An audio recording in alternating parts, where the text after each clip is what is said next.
Evet arkadaşlar, bugün size ilginç bir aşk hikayesini anlatacağım. Hazır mıyız? Fıtı fıtı fıtı fıtı. Yavuz Sultan Selim Han Mısır'ı fethettiğinde bir süre orada kalır. Kaldığı çadırda görevli Mısırlı bir cariye vardı. Cariye Yavuz Sultan Selim Han çadırdan çıktığı zaman sabah girer, akşama kadar çadırı temizler, yemeğini yapar. Akşam olunca da gider. Bu sırada Yavuz Sultan Selim Han çadırına gelip istirahat eder. Bu cariye Yavuz Sultan Selim Han'ı görür görmez aşık olur. Ama ümitsiz bir aşk. Zira bir tarafta koskoca Cihan Padişahı Halife Yavuz Sultan Selim, bir tarafta basit bir cariye. Cariyenin aşkı dayanılmaz bir seviyeye gelip kalbine sığamaz hale gelince ne yapacağını bilemez halde padişah açılmaya karar verir. Lakin aradaki uçurumu görünce koca sultana açılmaya cesaret edemez. Ama bir şey yapması gerekiyor. Bu aşk gizli saklı kalamaz. Cariye düşünür, taşınır, koca sultana mektup yazmaya karar verir. Ve mektubu yatağına bırakır. O cariyenin yazdığı notta 3 kelime yazılıdır. Derdi olan neylesin.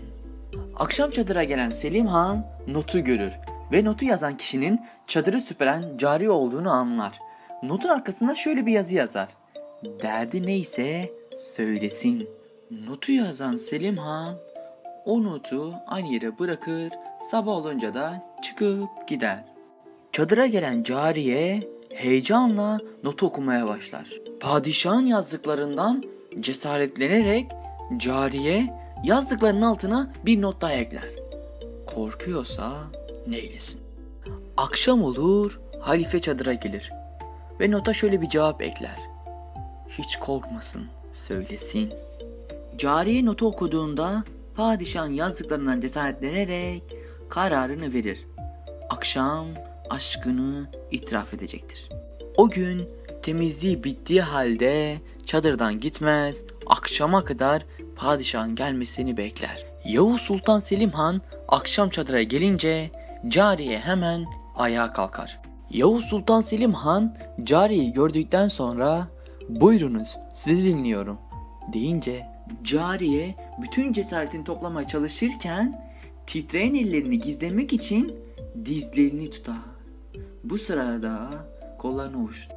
Heyecandan kalbi yerinden fırlayacakmışçasına atarken titrek, mahcup bir sesle "Efendim" der. Cariyeniz cümlesini tamamlamadan "Allah" deyip yere yığılır. Abi bu nasıl bir edeptir ya? Bu duruma çok istenen Yavuz Sultan Selim Han gözyaşlarını tutamayarak etrafındakilerine dönüp şöyle der. Gerçek aşkı şu cariyeden öğrenin. Zira aşık maşukun yolunda olur ve o yolda ölür.